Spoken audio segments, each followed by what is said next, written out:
to me, like the title of the film is like a much broader thing. I think like it's meant to describe like some kind of reinvention or like rediscovery rather than something literal because, like photos can't be refound. Hi, Max. How are you? I'm swell, thanks. How are you? I'm great. Thank you so much for the time. I really appreciate it. My pleasure. Rebuilding is a lovely film. It's beautiful. Such a beautiful piece. Thank you so much for chatting with me about it. Where did it come from? Ah, good question. Easier to ask than it is to answer. I think the like the very basics are kind of just like some of the big questions of life that we all face. Specifically, I guess I wrote it at a time where like I was both moving home and back where I'd grown up, and that felt very simple but also complicated as it often is, and was really trying to understand what a home is. Is it like the town I remembered? Is it the town as it is now? Or is it, what I hope it will be? And then, of course, how hopeful can anyone be really in a world that often is a scary one? And then I guess as all that was happening, there was a fire that burned down my grandma's house, which at first sort of seemed like, confirmation of like the worst fears and the end of the world, but then did become this sort of fascinating like source of like it did kind of bring a family together and a community together. And of course it was hard and sad, but there was like this melancholy sort of hope that came out of it. And the movie kind of became like a tribute to that. W was the community involved? Like, is this the same location or is this? No, I mean, yes, like that happened in California, like different forests, different mountains, different people. But we did like, I know all the neighbors on that road that I didn't know before, even though all Yeah. those homes are gone. And so I guess I sort of in the script took some of the morality of that experience, I suppose, and like put it into Colorado, where I was living and thinking about these things and sort of built the story out of sort of more like folk tale-esque characters almost, and so it's like a parable, but that's the background. Yeah, I mean you just sit with these characters and you love them. Like this is the thing. You love these characters, but and you just feel for them the whole time. I hope so. I mean, it was really important to me to do something where you kind of felt like everyone was the good guy. Mm. Obviously, movies, a lot of them need bad guys, and like that's what makes them fun. But I was really curious if there was a way to tell this story without that, which is hard. Like it's challenging from a like a filmmaking perspective, but it just I don't know. I really wanted to see if it could be done with this story. Yeah, like forgive me if this sounds cliche, but in stories like this, oftentimes there's some sort of rich magnate who's plowing the lands or something like that and ta stealing homes from people. But this just feels like life has stolen from them. Right.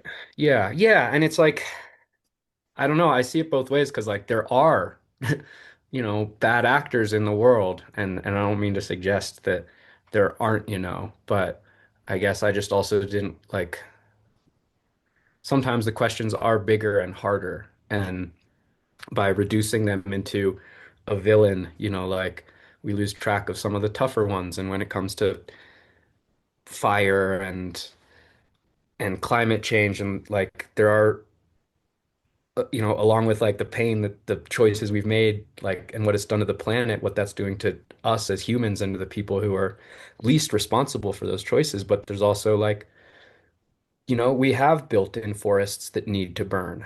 Um, that's a that's a big, tough question, do we continue to build and know that we'll have to rebuild? Like maybe we can do that. Do we rethink where we build? Like I don't know. Anyway, but it seemed like just having one villain kind of made all that stuff a little too easy. Yeah. Yeah, no, I agree with you. I agree with you.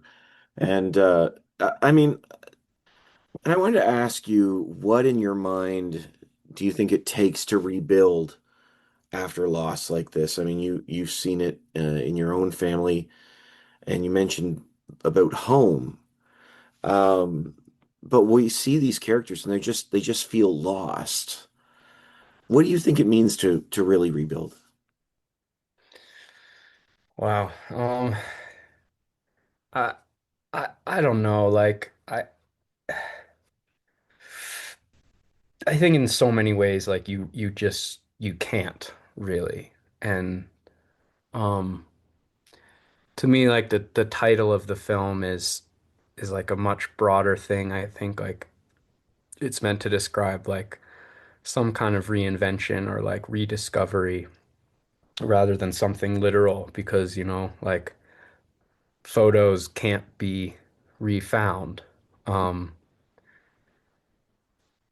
I I hope like in the story and in the story of the Dusty, the main character, like there's a bit of like what he really feels like he lost more than anything was kind of his legacy and like the land and the tradition and of caring for the land and working it and farming it and sort of this the stewardship that the, and the pressure of that and the burden of that and the responsibility of that. And I think by the end he realizes there is another way to carry forth that legacy, that the change was going to be inevitable whether there was a fire or not.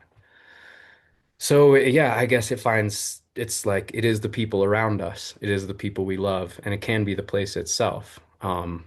And I think if we can like remember to care for those things, and if they can care for us, like we can keep going and we can keep moving. But of course, you can't build things back the way they were ever. Yeah, and there's that wonderful conversation he has where they're sitting around, I think they're sitting around the fire, and he says, he makes me feel like there are things we lost that I won't ever remember, or things I already forgot.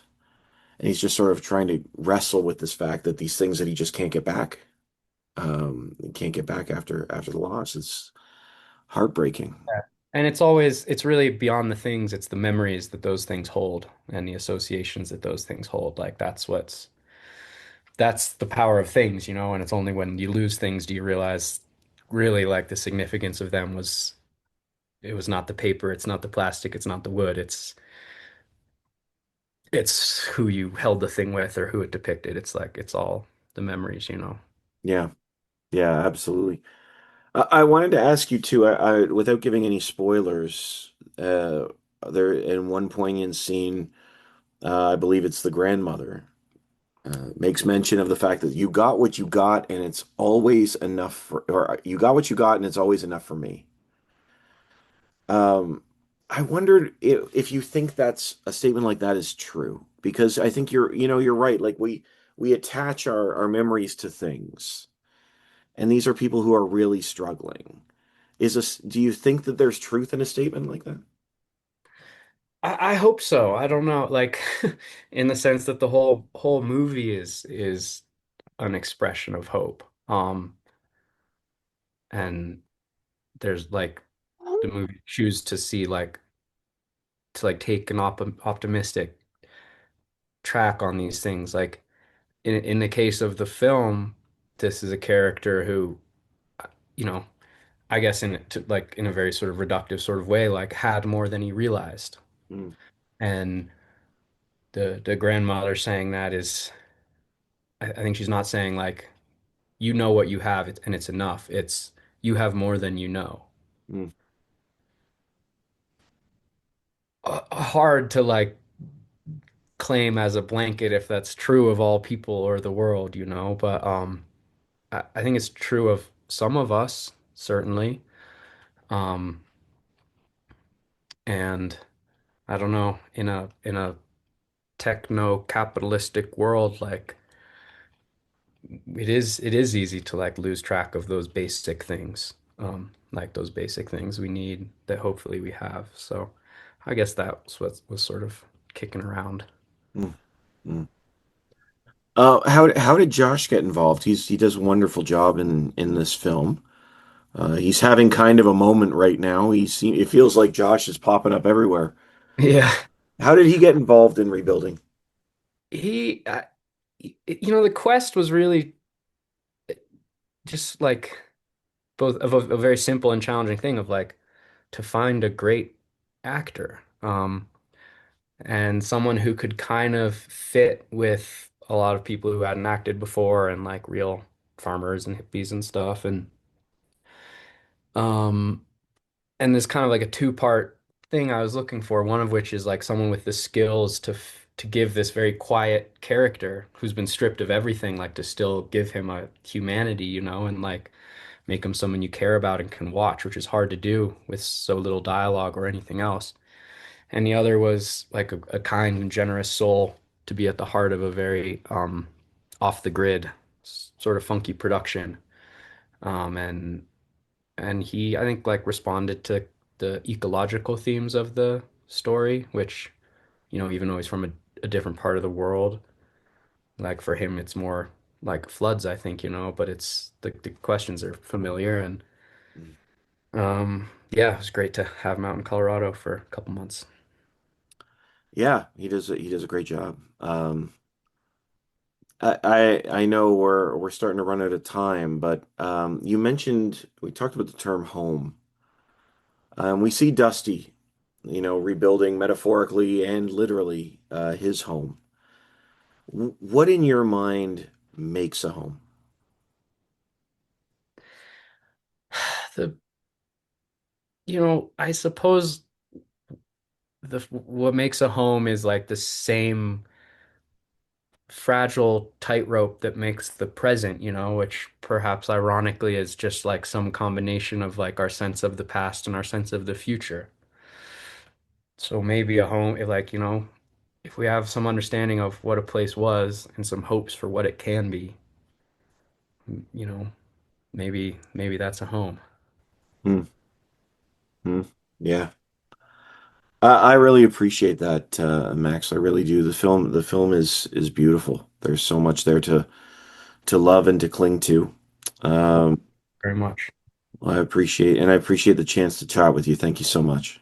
Oh, it was a pleasure. Pleasure speaking with you too.